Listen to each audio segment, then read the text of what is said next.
You're listening to the SSPX Podcast, and today we're introducing a new multi-part series of episodes that we've been working on, the Crisis in the Church series.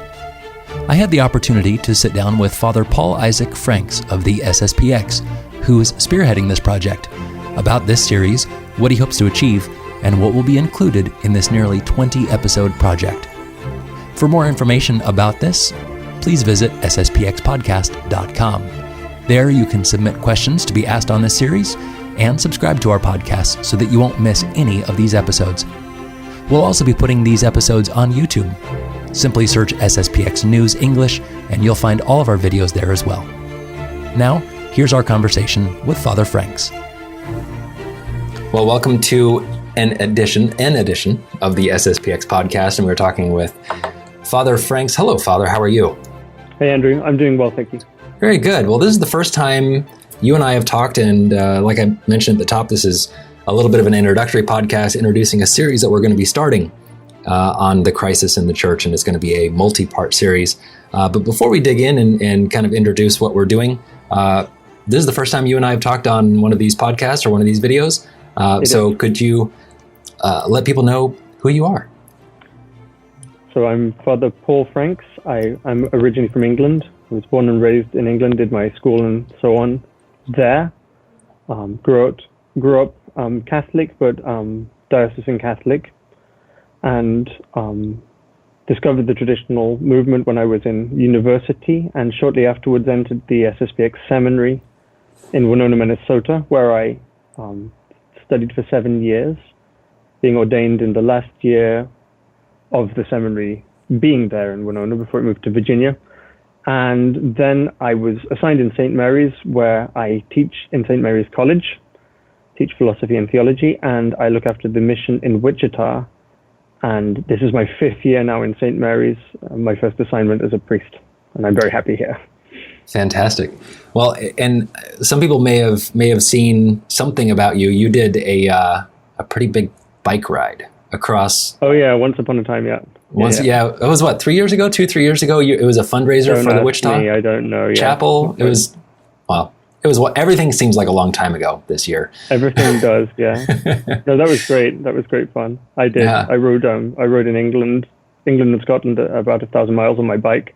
Wow. And that was great. Wow. It was beautiful. Great is not the word I would use to describe it, but God bless you for doing that, Father. No, it was great. It was great. You should come sometime. We should do it. That sounds great. If you can get away from your wife.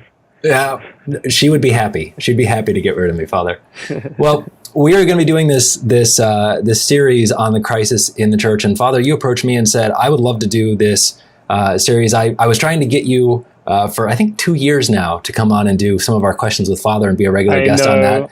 Yeah, and you said, hang on, I got a better idea. Why don't we do this series? So could you explain a little bit about this crisis in the church series you wanted to do, Father? So I wanted to do a kind of systematic presentation of the Society of St. Pius X's assessment of what has happened in the church, what is happening in the church now, and the reasons for that.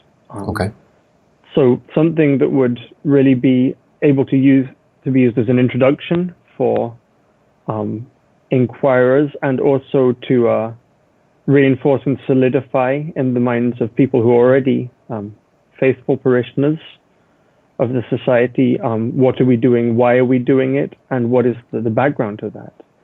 Because there are some, even in our own circles, not everybody always takes that much of an interest. Usually that's the way it is. You don't take much of an interest until you're challenged. Right. And then sometimes when people are challenged, then they don't know what to say. Right. So it's good. I feel like there's a need for a resource, and that this is a perfect medium, in my opinion, to do that. Fantastic. So this is going to be, I think, 14 or 15 episodes, and maybe more. We'll see. I don't know how solidified the structure is yet, but right. A bunch of episodes. Anyway. A bunch of episodes. There we go. Double figures. Right. And this is, like you said, it's about the crisis in the church. It's about the history behind it, but it's also about the present day. Why does the Society of St. Pius X do this? Why do we have objections to this? are we going to be talking about, well, it's 14, 15, a lot of episodes.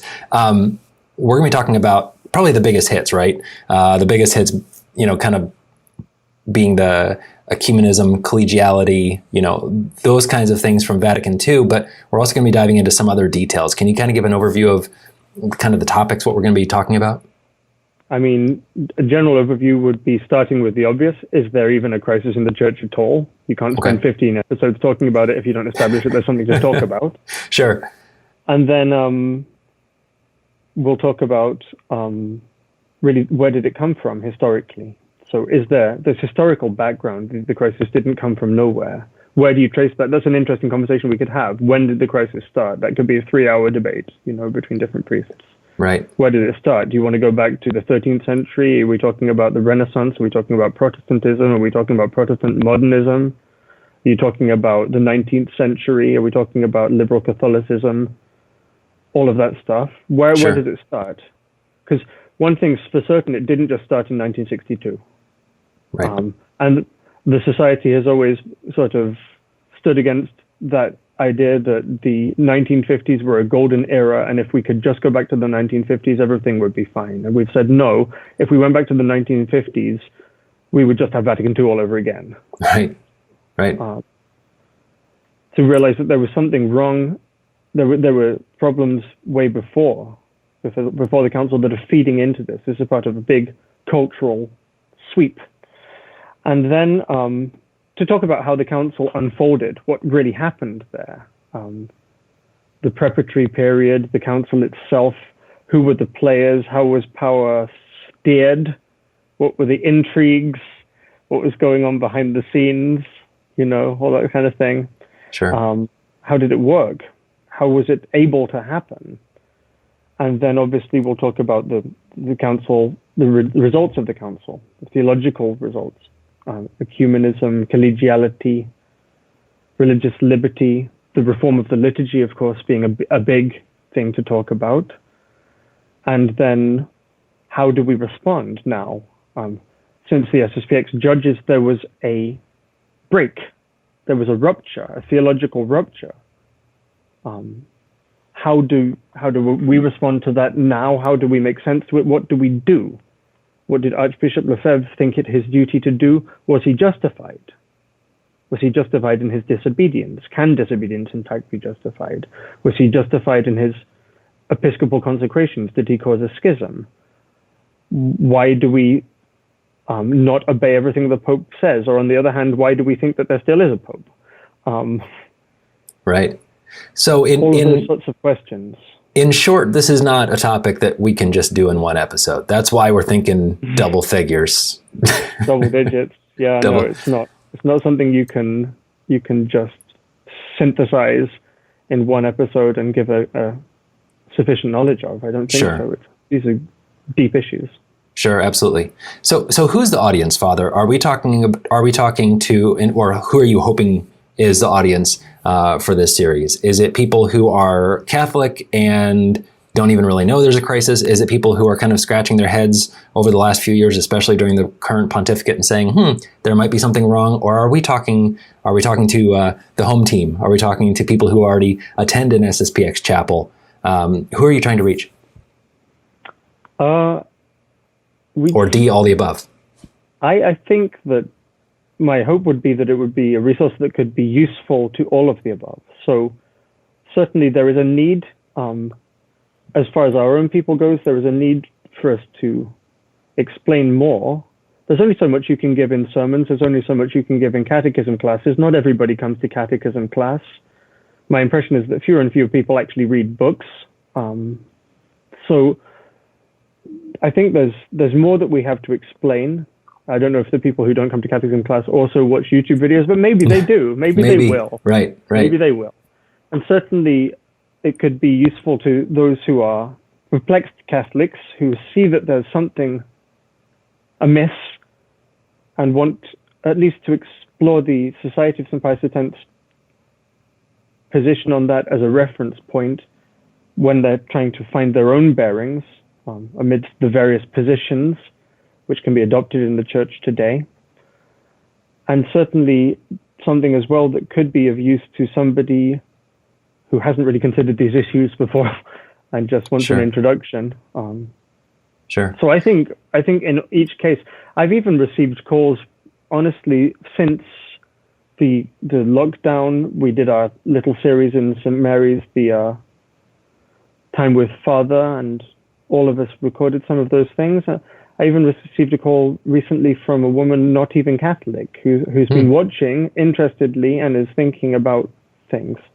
Fantastic. As a result of some of those sorts of videos. So who knows what will happen to it? You know, we through the seed, and the Holy Ghost does what he wants with that. But I think it's a good thing to do anyway. Right. Well, I mean, it doesn't matter. It doesn't matter if nobody listens to it. It should be there. People should be able to find it if they want it, and that's it. It's like having a great reference series in a library. Even if no one looks at it, at least it's there for someone to find down the road. For someone like myself, for instance, 38 years old, my parents did all of the hard work, so to speak, of finding tradition. They were the ones who, walked out of their diocesan parish and went to a small chapel in Wisconsin and said, with 5 other people, SSPX priest, will you come and help? Will you come, say mass for us? They did all that work. And I'm kind of role playing here.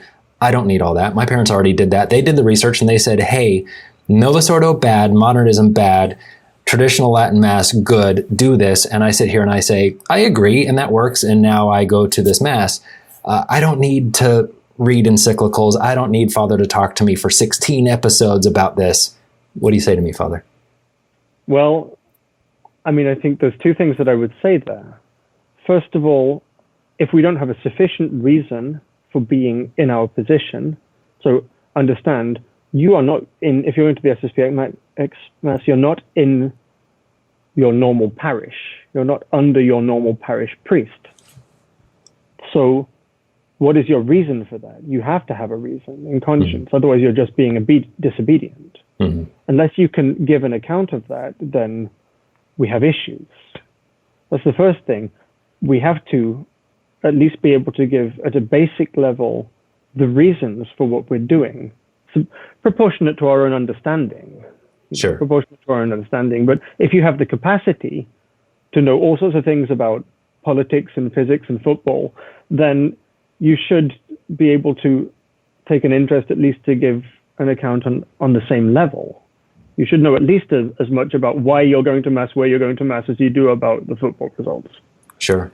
And secondly, because it's for the common good of the Church, and we contend that the traditionalist movement, which is what we're doing in the SSPX, is something not only for us, for our own good, for our own families and so on, but is really something for the good of the Catholic Church.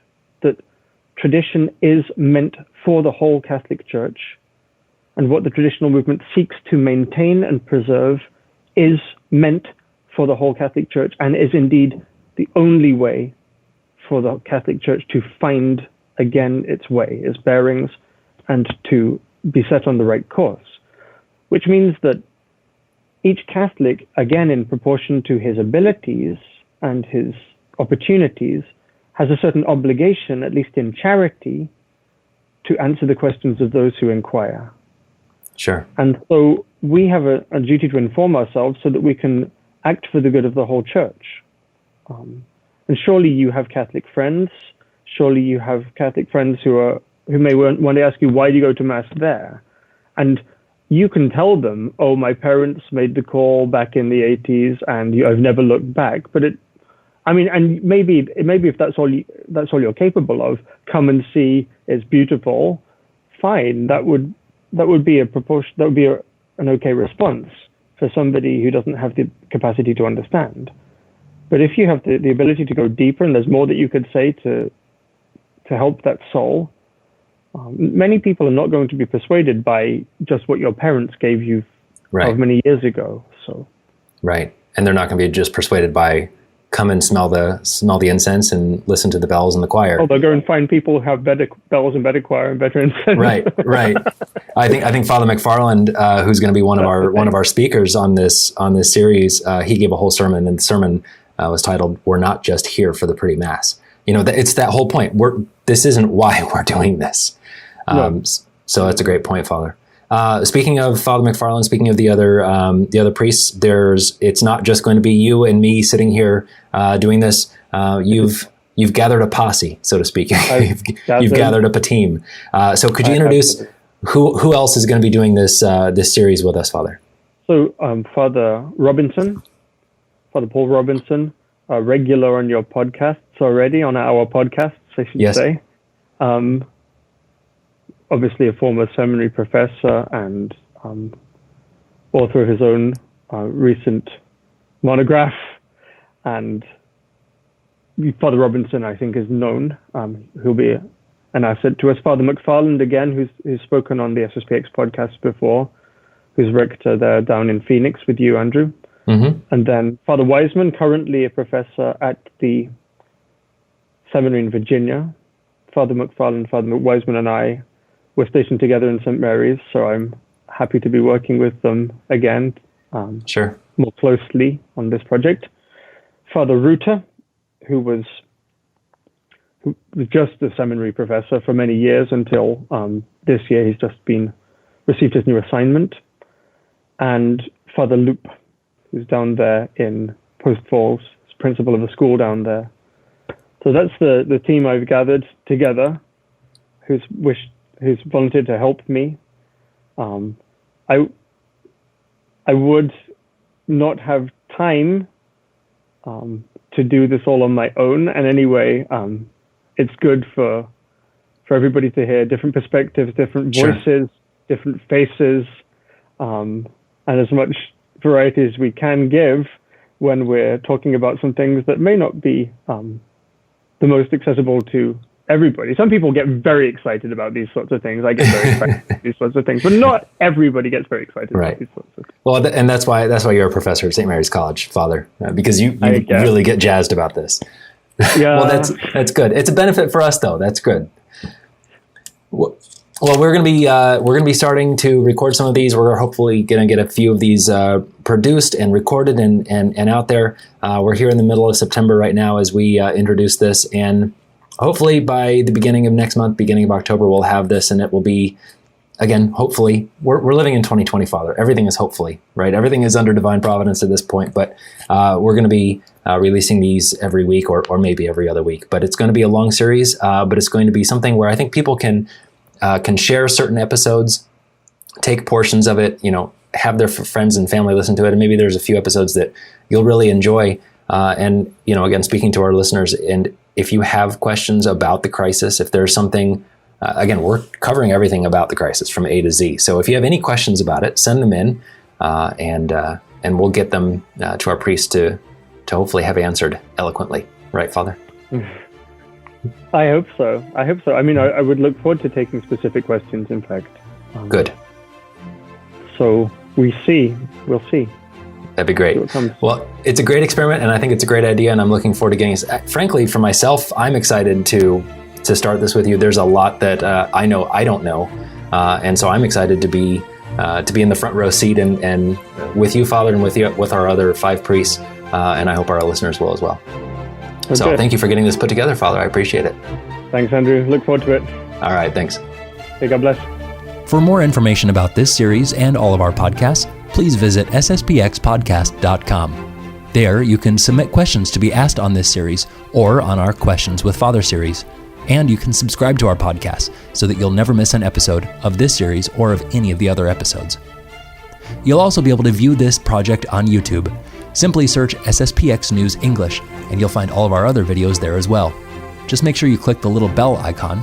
That will subscribe you, and it will make sure that you're notified when the next video comes out. And if you want to support this project, and you have the means to do so, please click on the donate button on sspxpodcast.com. There you'll find information on how to safely, securely, and quickly set up recurring donations. These recurring donations of $5, $10, even $20 a month, if you're able, will help us to make sure that we have the resources necessary to complete these sorts of projects. As you're probably aware, it takes a great amount of time, energy, and resources to put these projects together, so any help would be very much appreciated. And you don't have to set up a monthly donation. Just a one-time donation will work too. And if you don't have the means, that's fine. You can support this project by leaving a review or by rating the podcast on Apple Podcasts or on Stitcher or wherever you're listening. And it helps us out a lot by subscribing to the podcast as well. So just go to your favorite app or program for podcasts and search SSPX and click subscribe. In the meantime, thank you for listening. God bless you. And we will talk with you next time on episode 1 on the Crisis in the Church series.